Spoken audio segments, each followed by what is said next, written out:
Never romanticize the past, because if you were born 50,000 years ago, there's a real chance you wouldn't survive your first week. Imagine waking up with no house, no bed, no phone, just cold air, hunger, and the constant feeling that something out there wants to eat you.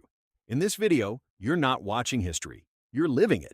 This is your life as an early Homo sapien, and by the end, you'll see exactly why survival back then was less about living and more about not dying. You wake up before the sun rises, not because you want to, but because you have to. The cold bites your skin.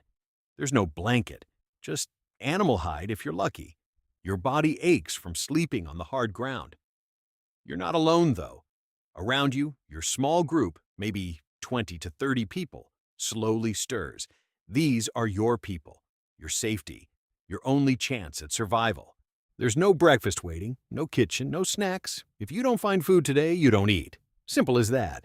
You step outside your temporary shelter, if you can even call it that. Maybe it's a cave. Maybe it's branches thrown together. The world is quiet, but not safe. Every sound matters. A crack in the distance could mean danger or dinner.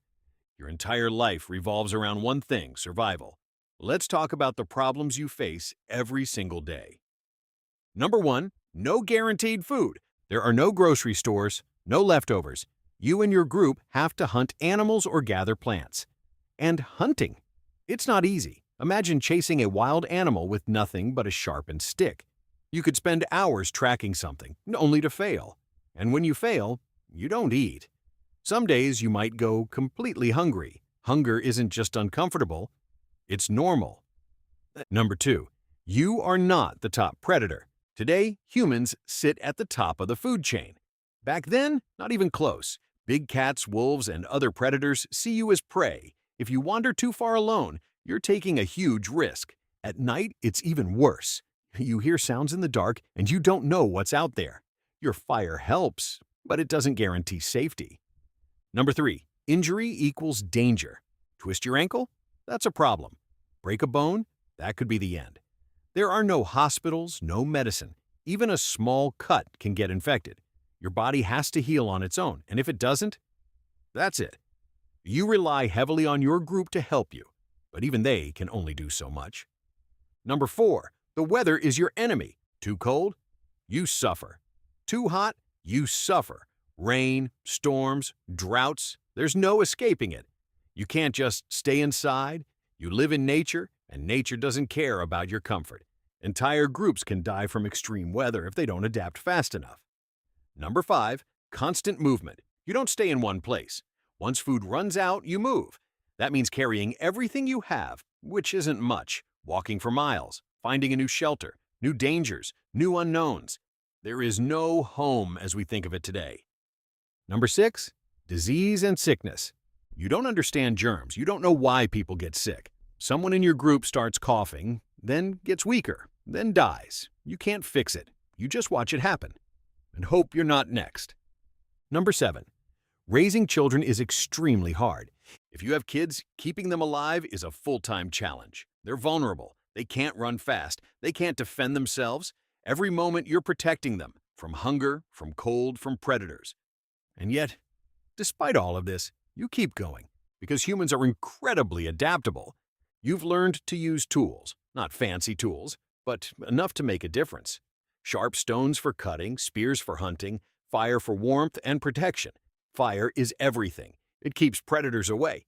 It lets you cook food, making it safer to eat. It brings your group together at night. You start to communicate, not with full language like today, but with sounds, gestures, and expressions. Over time, this grows stronger. You understand each other better. You plan. You cooperate. Hunting becomes more organized. Instead of one person chasing an animal, your group works together. You surround it. You trap it. You increase your chances. You also learn what plants are safe to eat and which ones will kill you. This knowledge gets passed down, not written, but remembered, shared through stories, through observation. Slowly, life becomes a little less random and a little more controlled. At night, around the fire, something interesting happens.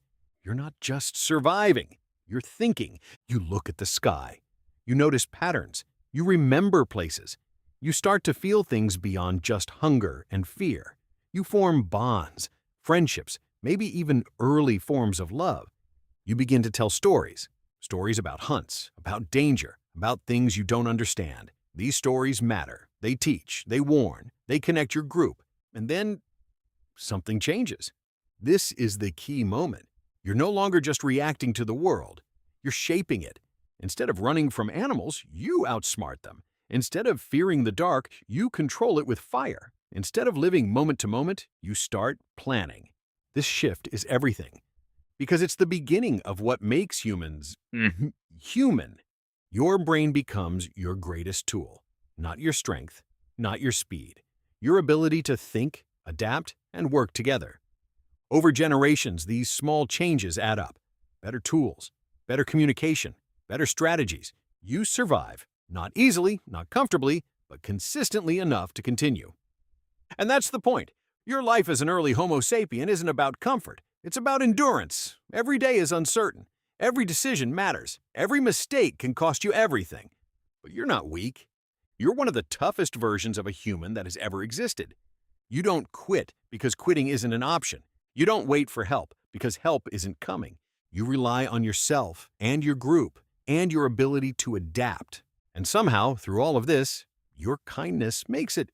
You make it all the way to today. So the next time life feels difficult, just remember, there was a time when your biggest problem wasn't a bad day. It was simply making it to the next one alive.